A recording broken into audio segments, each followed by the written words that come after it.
I'm speeding. Speeding. Speeding. 5, 4, 3, 2, 1. The world is changing faster than ever.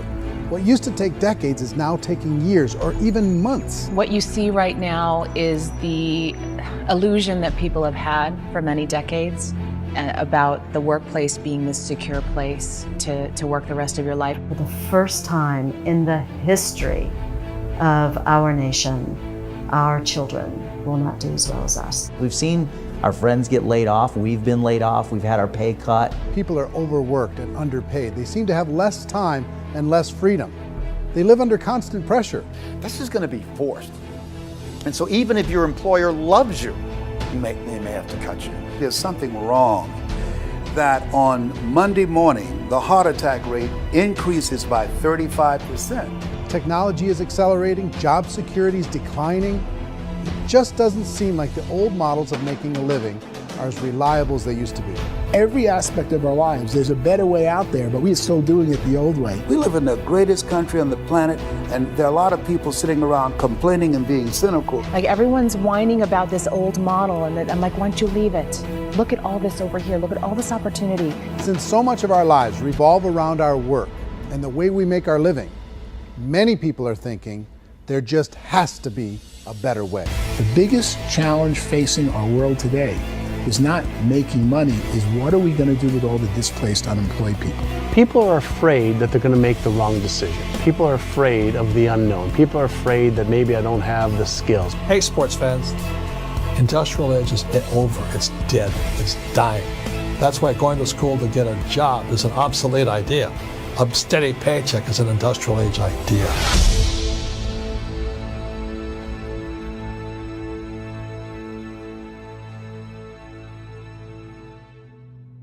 It's the search for answers that has brought us here together today. My name is Eric Worre, and for almost 30 years I've been an entrepreneur, struggling at times, but ultimately succeeding. As a best-selling author, speaker, and business owner, I've spent my entire career helping millions of people around the world to become entrepreneurs. And I believe strongly that there is, in fact, a better way when it comes to how we make a living. The career landscape has changed dramatically, and many are still working in a model that is completely out of date. What worked for previous generations isn't working as well for people today. In this film, we're going to explore 3 important questions. First, what's really going on in our working world today? Second, in this new economy, is it better to become an entrepreneur, or is it safer to work for someone else? And third, if a person decides to become an entrepreneur and start their own business, how can they do it without taking on massive risk? To help in this journey, I've brought together some of the greatest experts and thought leaders in the field of entrepreneurship to share the real facts with you. My intention is to give you new information that will allow you to make choices that are not limited by an old, outdated model.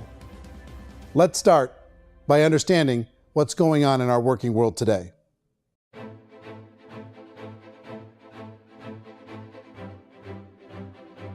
Let's look at unemployment. 30–40% of the people are honestly not working, but would be working. What our government does is if you haven't found a job in 6 months, we don't call you unemployed. We pretend you dropped out of the labor force. I've often said that unemployment, particularly structural unemployment, that's unemployment due to technological changes, is the first sign of economic growth. Think of it, 10 people live on an island. They go out every day and fish. One day, new technology shows up. A missionary brings them a net. Now, using the net, one pilots the boat, one throws the net. 2 fishermen can do all the work 10 used to. That's a 500% increase in productivity, 2 doing the work of 10, in one day. You don't have to learn a lot to learn how to throw a net instead of throw a fishing line. The island's got a big problem, 80% unemployment. But the island still has all the wealth of the fish because the 2 people produce as much fish as 10 did. Now, of course, looking back in history, these changes used to take thousands of years. And during that time, we went into farming and transportation. Some of us became doctors and some teachers and lawyers, and we developed all these new professions and new manufacturing jobs. Today, these changes are occurring literally in one day when a new technological advance occurs, and we don't have the social structures to deal with it or to retrain the unemployed people. So one of the things that I think is interesting as I travel across the country and really travel around the world is the way that we work and the way we get paid for work is changing pretty dramatically. On a global basis, everything is being turned upside down because of the rapidly advancing technologies. They are eliminating many jobs, and we have been left with many people not prepared for the jobs that exist. A lot of demand in public companies was to squeeze out all the fat and to get just as much margin as we possibly could, and fat equals humans. So this idea of job security and information age is so obsolete, but it's still taught inside our school system. And that's where the problem starts. There's no financial education in the school system, and people are still trained to be employees who work for that paycheck. This is a chart on the middle class. What's happening in the middle class, those that went to school, their incomes have been coming down for years. And parents still say to their kids, go to school, get a job. Now what happens to all those middle class people who are dropping off the ends of the chart? Well, they become what's called working poor. And this is what happens to working poor. But they say poverty is ending. Well, poverty may be ending, but working poverty is going up. And this is food stamp usage. So food stamp usage in America is going through the roof right now because people cannot earn what they call a living wage. Most people have experienced financial pressures that I think are probably greater than they have been in the past. If you're not working for yourself, then it's going to be a pretty hard road for a lot of people. Today, if you're going to control your future, the 40-40 plan is gone, where you can graduate from college and get a job and work for 40 hours a week for 40 years. That day is gone. So some of these charts actually tell you what's going on. And this is a really interesting one, you know. People are going back to school because if I go back to school, I'll get a nice job. But this is what's happening to, it's called Sallie Mae, which is the student loan guys. Student loan is going through the roof. It's now over $1 trillion, and student loan debt is worse than credit card debt. So when people stopped using credit card, the government got people into student loan debt. And the problem with student loan debt is you can never be forgiven. See, with credit card debt, you can declare bankruptcy and all's forgiven. But student loan debt, you can declare bankruptcy, you still owe it. It's the worst of all debt. But this is the next picture. Look at this chart here. This is what's happening to wages of college graduates. It's going down. So you go to college, you rack up all this debt, but you earn less money. Now, that's not that intelligent. Average person who's been working a lifetime in America today is ending their lifetime at 65 with about $41,000 in assets. They earned just enough to survive. I think in the United States we have something like 17 trillion in debt. That's just the federal government debt. We got another 2 in municipal and in other, let's call it almost 20 trillion government. We've got 40 trillion in private debt. That comes up to close to 60 trillion. When you then add something we never had before, what you were talking about, when we look at the unfunded portion of Social Security and primarily Medicare, Medicaid, that, at the most conservative estimates from outside firms, Kleiner Perkins, 67 trillion and growing. That's more than all our other debt. There's less conservative estimates that say it's 84 trillion or higher. I added up conservatively $127 trillion in total debt. Debt is a financial drug. When you take it to excess, it's like taking a drug. Yeah, it makes you feel better, it enhances your performance, but at a huge cost, eventually it kills you. And so that's what happens. We keep doing more and more debt, and you get less and less results, just like a drug, until the debt gets so high that it crushes the whole system. That's where we're at, 8.2 times GDP. You know who I feel sorry for? I feel sorry for the person who dreads going to work, who is sick to their stomach on Monday morning, who hates their alarm clock, who gets a little glimmer of hope on a Wednesday because it's hump day and says, thank God it's Friday. And they live for those 2 days a week where they get to be themselves and they don't have to be around people they don't like, and they don't have to play the political game in the office, and they don't have to live this half life. The person that works 50 weeks a year just to be able to have the 2 weeks for vacation. And you know what happens to most of them? Nowadays, they don't have a vacation. They have a staycation.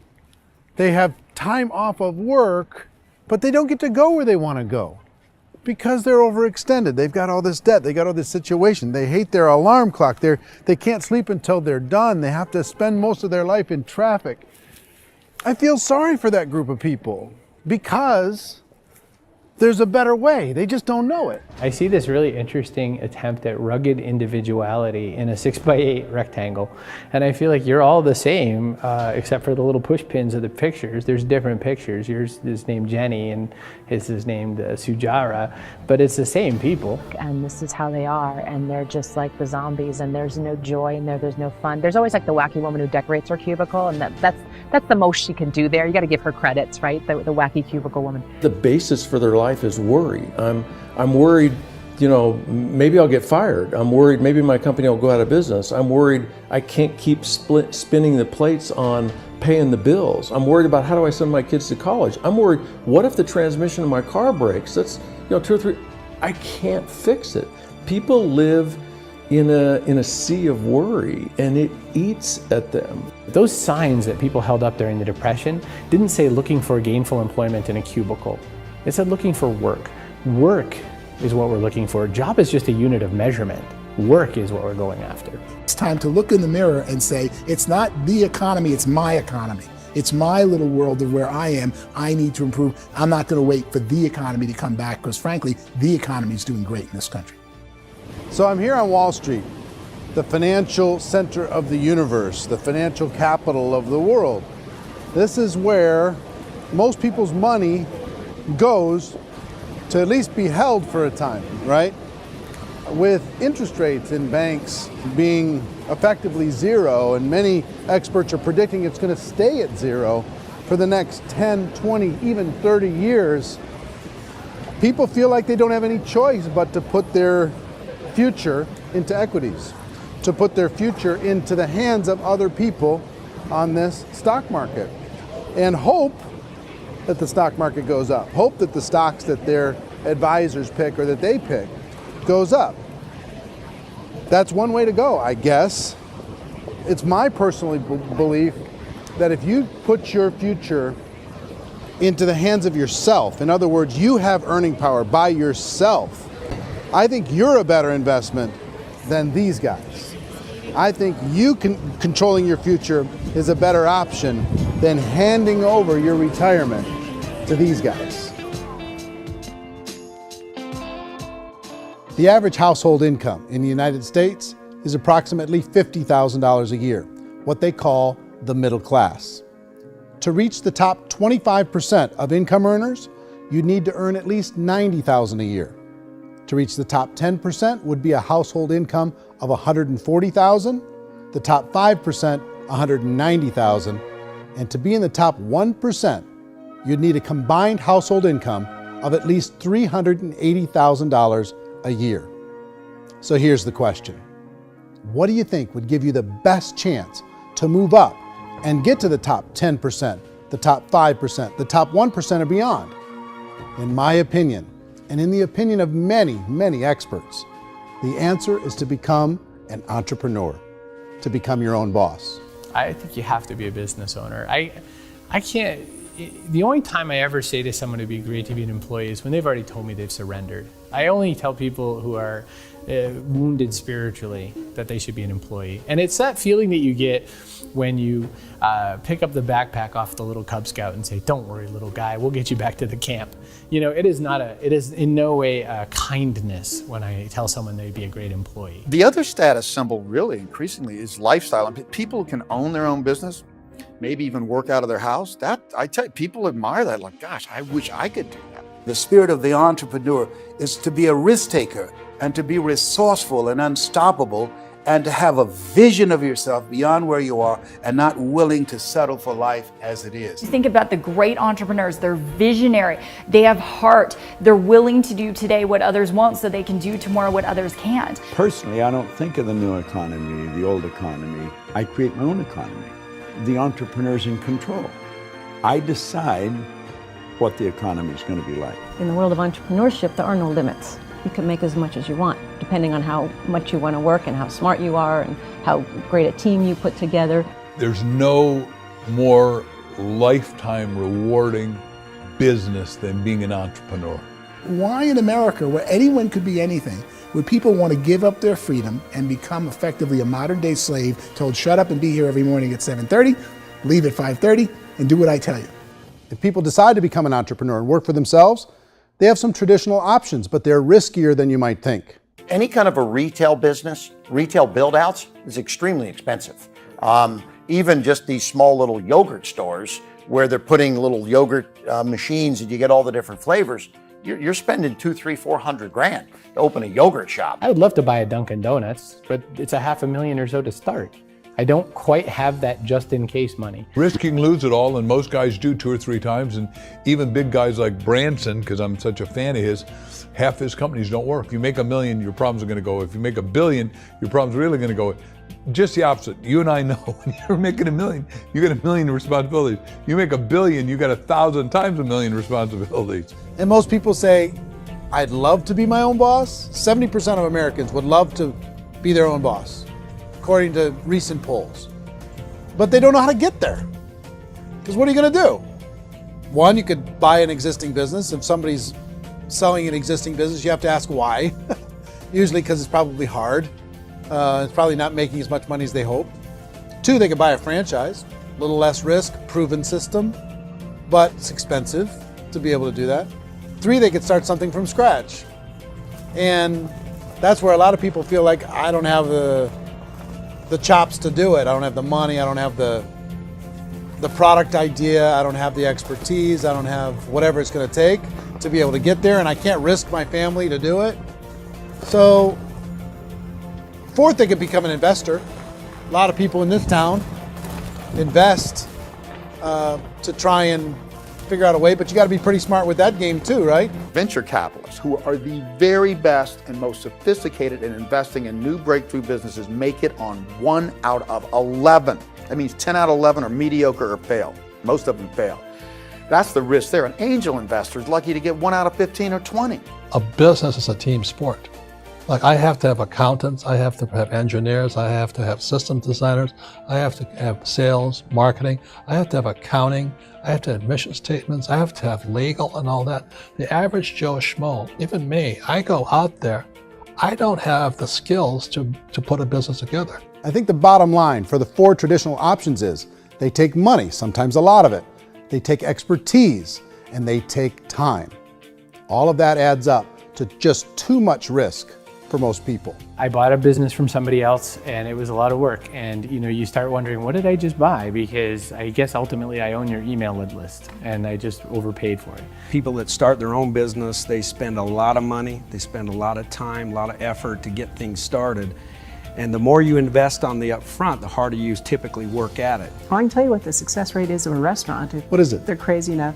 About 90% of them fail. About 90%, in how quickly? Year or less. Wow. And if we're talking non-franchise, we're talking franchise, Sure. That's totally different. Yeah. But our students aren't getting franchise restaurants. You gotta invest big money. Exactly. And with someone like McDonald's, you've had to work with the company for a long period of time, really know the To even have a institute. chance at investing $1 Even million. have a chance, and it's a slim chance. What if there was a way that you had all the proven aspects, the comfort aspects, and you could still control your own life? What if there was both? In other words, you didn't have to create everything from scratch. You didn't have to be a super leader. All you had to do, what if there was a proven product already? You didn't have to create the product. And there's a proven system already, proven training already. Everything except an employer. That was the only thing that you didn't have. Do you think more people would be open to working for themselves in that environment?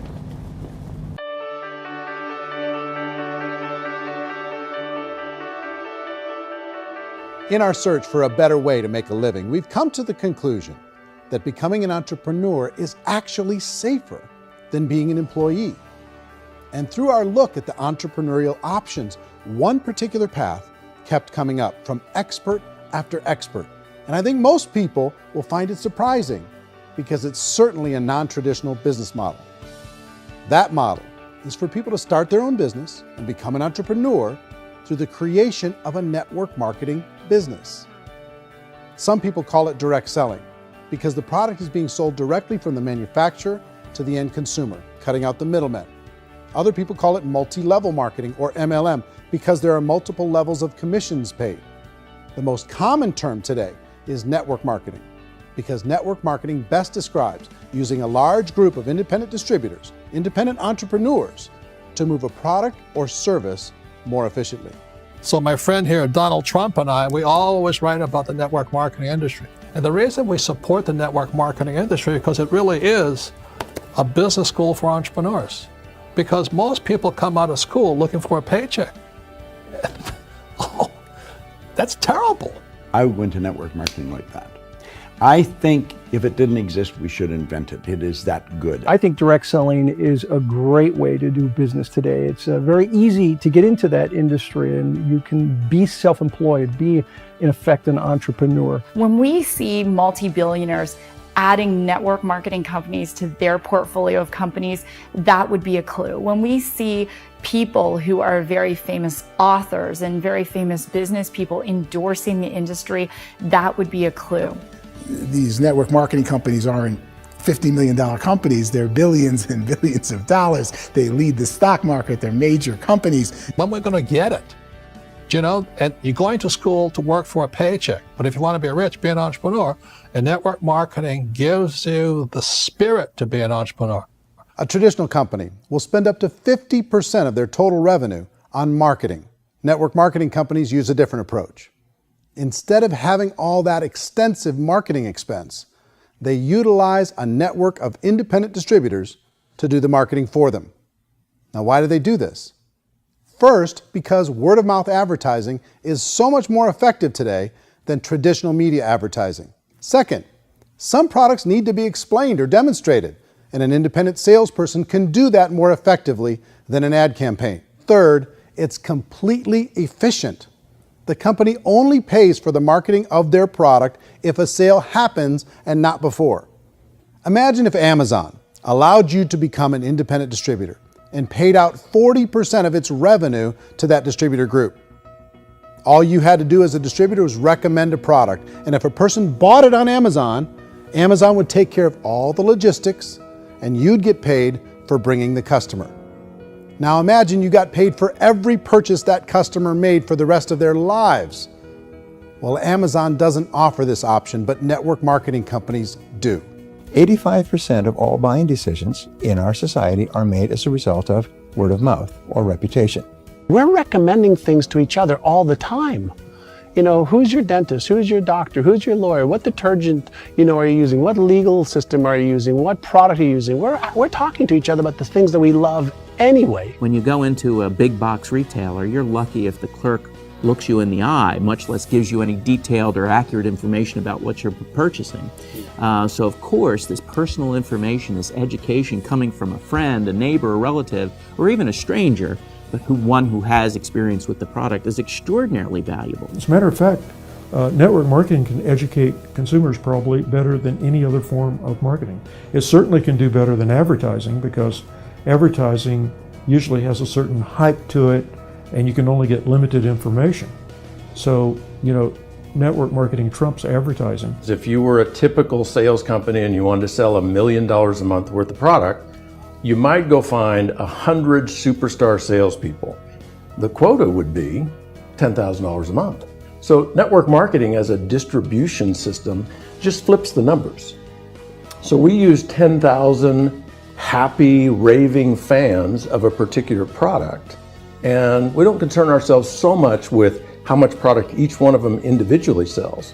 If they sell just $100 or $200 a month, and there's 10,000 of them, you're selling $1 million to $2 million a month worth of product. And that's the best way I can explain how network marketing works. This is the marketing arm of the company. There's not money being wasted on bricks and mortar. There's not money being wasted on inventory that's sitting stagnant somewhere. There's not of employees standing around that don't have customers. These are people that are going to connect with customers. These companies allow people to become independent distributors for extremely low cost and with no minimum time or sales quota. Essentially, they own their own business and can provide as much or as little sales as they choose. In other words, the distributor gets all the benefits of traditional business ownership without the risk. The advantage of network marketing is the ease of entry, the low risk, and the low startup cost, because almost everything else has very high risk. You can get in for a minimal investment. You're buying into a system that's already been proven, products or services that have been proven to work. The keys to network marketing is providing an opportunity for the masses to get involved, providing an opportunity for the average person who doesn't have the resources to start their own business. All of this so far is fairly straightforward, but network marketing offers another benefit, and it's this benefit that makes it so interesting for entrepreneurs. Network marketing allows a distributor to build their own network of other distributors and then compensates them on the sales created by that entire group. Direct selling is, at its base, very simple. It's the sale of a product or service to an individual on a face-to-face, one-on-one basis, just the way we're talking right now. But there's an important element as well, and that's the offering in conjunction with that sale of product, the offering of an opportunity for someone to make something of themselves. No matter what your social status is, no matter what language that you speak, I mean, look how many unbelievable people are becoming successful that speak every kind of language out there. What an awesome gift to give the world. Instead of having to work your way up in a system and prove that you could be a sales manager, they just decided everybody can be a sales manager. Everybody gets to build a sales team from day one. And so what that brought into the system of growth as a direct selling company is the concept of compounding or geometric progression.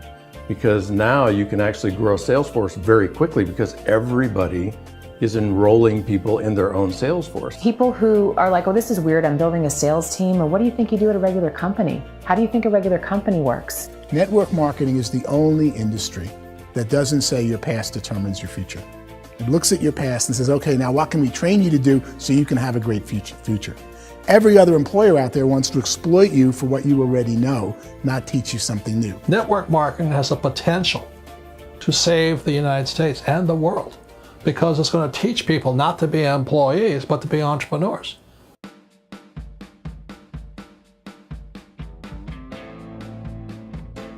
According to the Direct Selling Association, if you add up all the network marketing companies around the world, they combine to do over $178 billion a year in retail sales. To give you an idea of how big that really is, the NFL, the National Football League, does approximately $9 billion a year. The music industry does a little more than $16 billion a year, and the movie industry does about $80 billion a year. Using a conservative average, network marketing companies pay their distributors about 40% of that $178 billion in the form of commissions, which adds up to more than $71 billion a year. That's almost $6 billion a month. It's almost $200 million in commissions every single day.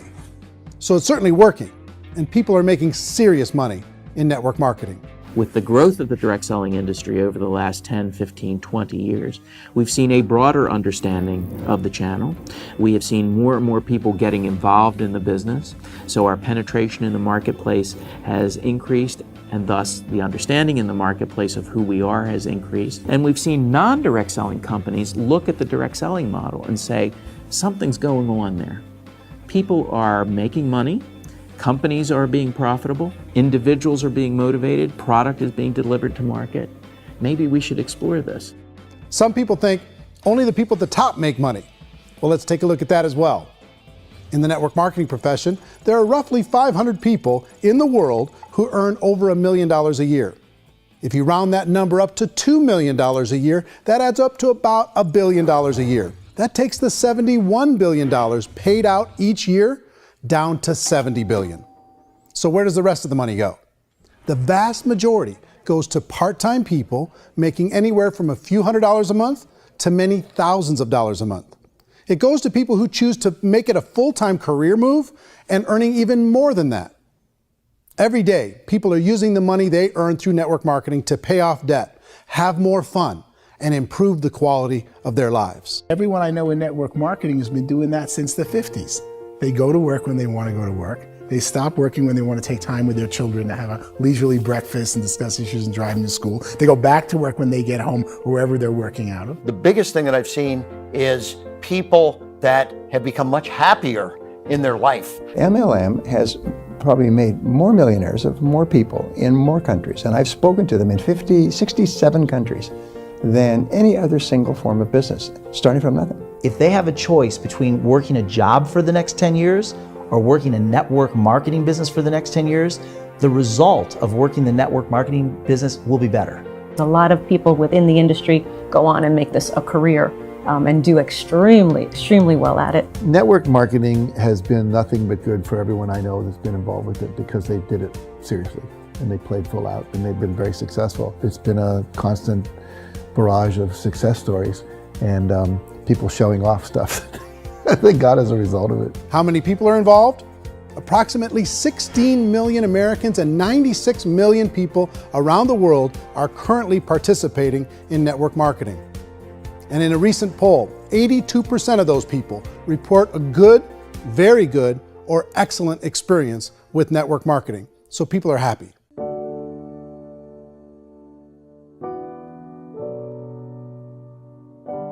So I've taken a look at the network marketing profession and really tried to understand why so many people are confused as to the validity of this as a business. One is this pyramid shape. People get really messed up with this pyramid. Oh, it's one of those pyramid things. So I just think there are a lot of haters out there who really don't understand the industry and say, oh, it's a get-rich-quick scheme. It's a pyramid. Well, corporate America is a pyramid scheme. You know what I mean? It goes like this. You have thousands of MBAs, let's say working for Ford or General Motors or Coca-Cola. If all these MBAs are all trying to get to here, that's a pyramid. Only one guy's going to make it. Every 10 years, one's going to make it. Whereas you look at network marketing, it's like this. So you're here, and your job is to develop other CEOs coming up behind you. So it's an inverse pyramid. In network marketing, it's a very simple concept. If you sell product, you get paid. It is paid based on production. There is no first mover's advantage. There is no investment component where the more somebody spends, the more they're entitled to make. So the two are polar opposites of each other. It doesn't matter what shape the company is or the compensation plan is shaped, whether it's a circle or a pyramid or a triangle or a trapezoid, it doesn't matter. If compensation is coming primarily from recruitment, then you've got a problem. On the other hand, if an operation is basing their compensation to participants on the basis of sales, even when those sales are generated by people you've recruited, well, then you're a perfectly legitimate enterprise. That's the legal test, it's the practical test. Another issue that's been true in the past that is no longer true now is people used to be in network marketing loaded up with products that they couldn't sell and they ended up a loser. They ended up with a bunch of product in their garage, they ended up with a bunch of products sitting in their kitchen shelves or whatever, and they thought they could sell it and then they weren't willing to or able to sell it and they ended up with a bunch of stuff and they were bitter about it. There was this thing called front loading where you had to buy if you bought $25,000 worth of product, you got better commissions and all this. Today, it's almost all done by computer. It's direct mail, comes from a warehouse somewhere else. You don't have to have all this inventory. You don't have to stock up. It's a paperless world now. Most of it's done online. You have a back office. It really works. And the technology has changed everything. Third issue is people start talking about 99% of people in network marketing don't make any money. Well, we've talked about that over the course of this journey together. Almost $200 million a day is being paid out to network marketing distributors around the world. The naysayers, the people who say that it doesn't work, are usually the ones who just don't know how to make it work for themselves. And so they're giving you an opinion, and I tell people, don't confuse people's opinions with expertise, because opinions are free. And don't confuse sincerity with the truth, because people can be sincerely wrong. But here's the reality inside of network marketing. The vast majority of people that get involved in network marketing just become customers, and they get involved to be able to purchase product at a lower price.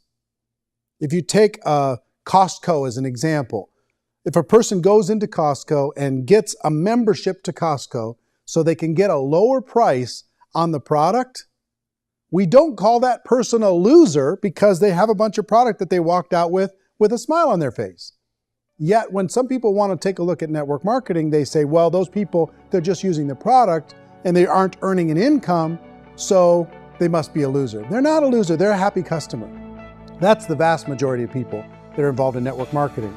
Now, a smaller percentage of those people decide to go build a business. They earn $300 a month, $500 a month, $1,000, $2,000. That's the bulk of earnings in network marketing. And then there's the few that really decide to take it serious, really decide to build a large network, really work to make that network very, very productive. And those people make huge amounts of money and there's no cap.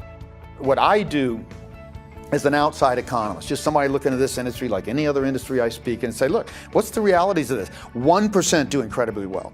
10% generate some additional income at pretty low risk and effort. That's not, and 90% of people roughly end up customers.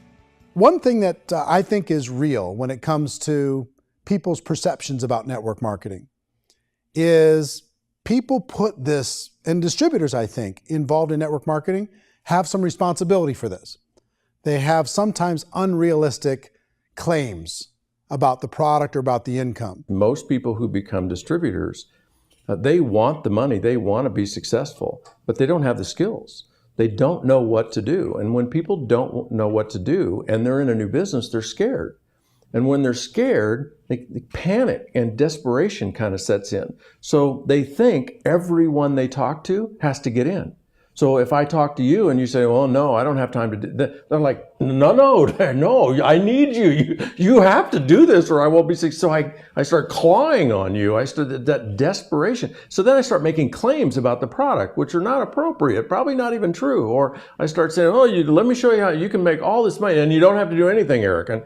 And so you just totally misrepresent the opportunity, and you're clingy with people because you think you need everybody to be successful, and you don't. You know, one of the messages that I try to deliver most forcefully to companies as well as salespeople in direct selling is that you don't have to overpromise. The reality is in network marketing, there's a lot of hard work involved. There's a lot of effort. You're going to have to develop yourself. It's a business like anything else. It's going to take some time, but in my opinion, it's better.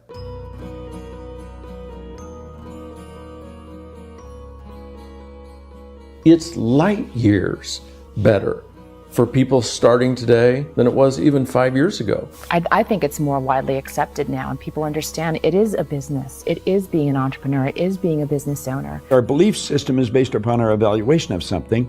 And frequently, if we reevaluate a situation, our belief about that situation will change. The industry has changed and it's grown up. It's totally transformed. You've got young people today that have grown up with social media, and they understand networks. They understand how people are connected through technology, and they understand how money flows through those networks.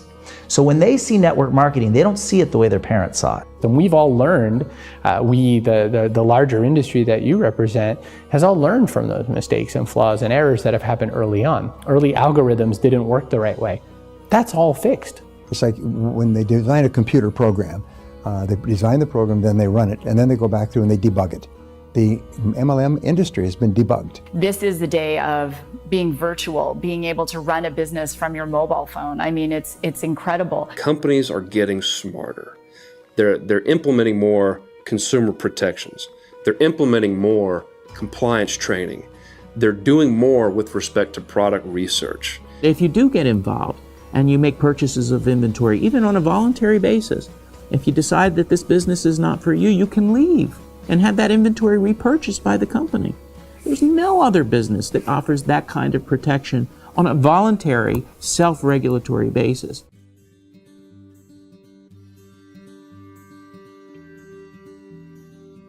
If you decide to look further into a network marketing business in order to generate more cash flow for your family, I would recommend reviewing the following 4 elements. First is the product or service. And on the product or service, I would ask 5 important questions. 1, do you like it? Is it something you would feel comfortable sharing with others? 2, is there a recognized need in the marketplace? It's hard to create a need if one isn't naturally there. 3rd, does the product meet that need? Does it solve a legitimate problem for consumers? And 4th, is it priced to sell? Can it compete in the marketplace? And fifth, is it priced for profit? Is there enough margin for the company and the distributor to be able to generate income for the long term? If you can answer the questions on the product to your satisfaction, the next element to consider is the company itself. Is it well run? Do you believe in the founders or the management team? Do you feel they have what it takes to go all the way? See, it doesn't matter how good the product is if the management can't take care of the company. Good management can change with the times. They can handle adversity. They can make good decisions. Make sure you choose a company that can serve you for a long time. The third element to consider is the compensation plan. And with that, there are 3 important things to look at. First, a brand new person needs to be able to generate some money fairly quickly. It may be an obvious reason, but you can probably imagine the ripple effect of a distributor getting involved and having even a small victory fast. That can only help with the overall success of the organization. Second, a person should be able to develop a moderate part-time income in a reasonable period of time. As they develop their network and as their sales grow, they should be able to enjoy more benefits. And third, for the people who are really serious, for those who decide to really go pro in the network marketing profession, there should be the possibility to make a serious full-time income if they work hard and are committed to developing their skills. If you're comfortable with the product, the company, and the compensation plan, the last thing you should look at is the support that will be made available to you. Does the company have a website? Does it have a solid online reporting tool? Do they have comprehensive training available? Do they host events to help you build your business? If you decide to do this, what kind of a support system can you plug into? Choosing a network marketing company is a personal decision. But evaluating the 4 elements of product, company, compensation plan, and support is a great place to start. Is the company promising that you're going to get rich quick or that you can make a lot of money without a lot of effort? That's a red flag. Is there a product that you really believe in that you think can be sold? Or are you being told by salespeople or the person who's trying to recruit you or by the company itself that don't worry about the product, all you have to do is recruit other people into the business?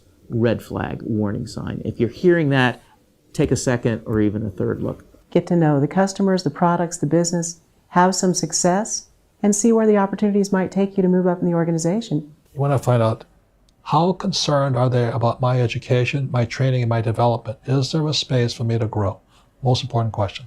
Learn everything that you can about the product. Make sure it's something that you believe in, and learn everything you can about the industry and work that system. You have to be very passionate about whatever that company is doing. I would get involved. You can always test drive anything, the product, the service, the community, and then lean into it a bit. If it feels good, then lean into it a lot.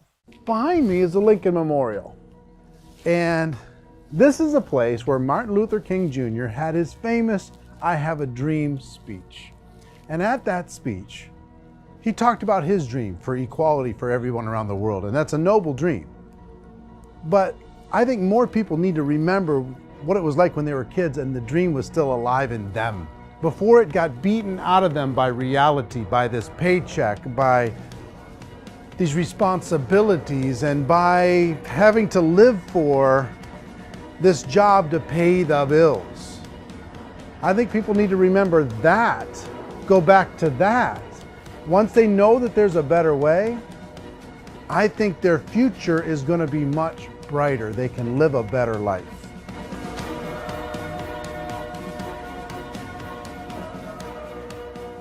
So if you're considering getting involved in a network marketing company, let me offer you just a few pieces of advice. First, network marketing isn't perfect. It's emotional, it's challenging. Like any entrepreneurial venture, it can have its up days and its down days. But if you have an entrepreneurial bone in your body, it's just better. Second, if you're gonna do it, decide to be professional. Decide to go pro. It's better to do that than just be this amateur sticking your toe in the water. Third, as any professional, you're gonna have to learn some new skills. And I promise you, inside of the network marketing profession, they're not too difficult to learn. Fourth, like anything worthwhile, it's gonna take some time. Don't expect that you're going to get to the finish line right out of the gate. And fifth, it's worth it. It's worth it to be able to take charge of your life again. It's worth it to be able to control your own financial situation. It's worth it for the people you're going to be able to spend time with. It's worth it for the things you're going to be able to see and the experiences you're going to be able to experience. It's worth it for the causes you're going to be able to contribute to, the lives you're going to be able to touch, the customers you're going to be able to help, the friendships you're going to be able to develop. I promise you, it's worth it. Remember, most people are searching for answers just like you are. But I do have to tell you the catch to network marketing. If there is a catch, if you want to understand this from an emotional point of view, people say, well, it sounds too good to be true. It's not, it's hard work. But here's the catch. Most people still don't understand it. So you're going to have to endure the loss of social esteem from ignorant people. The uneducated will think less of you. Now, if you can handle that, you're on your way. If that's going to destroy you, you know what?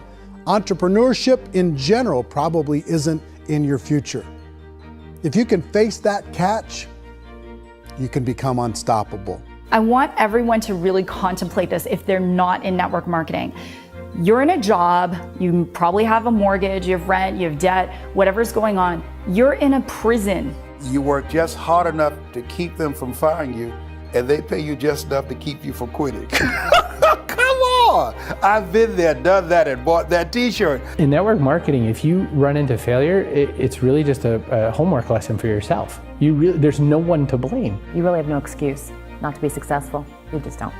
People don't want to hear that, but there's so much available to you. If you want to be a good network marketer, be a student to the people above you, be a fellow traveler to the people on the same level, and be a teacher to those below, and know when it's appropriate to do which. People who are not afraid of asking people to buy things, or not afraid of persuading people with a chance they may say no, these people own the future. Nothing happens until something moves. So you got to go move, you got to go do something, or nothing's going to change in your life. In the beginning, you're going to do a lot of things that you don't get paid for. But as you go down the road, you get paid for a lot of things that you don't do. And your job is rehabilitate the spirit, the entrepreneur spirit in all of us. Get it back. Either give it a strong yes or a strong no, but no wishy-washy, dilly-dally stuff in the middle. There's dreams and there are nightmares, but I believe that the biggest nightmare of all is when you don't pursue your dream. You're going to see some monumental growth in this profession. It's an exciting, exciting time to be involved with the network marketing profession. The next 10 years, I see just exponential growth. When that tipping point comes, it's not a matter of asking somebody, have you ever heard about network marketing? You're really asking them, which company are you building your wealth in? We are here to fix the world, to improve relationships with other people, to improve other lives. And the real reward comes as an entrepreneur in any level from teaching somebody something and watching them soar. There is no greater reward.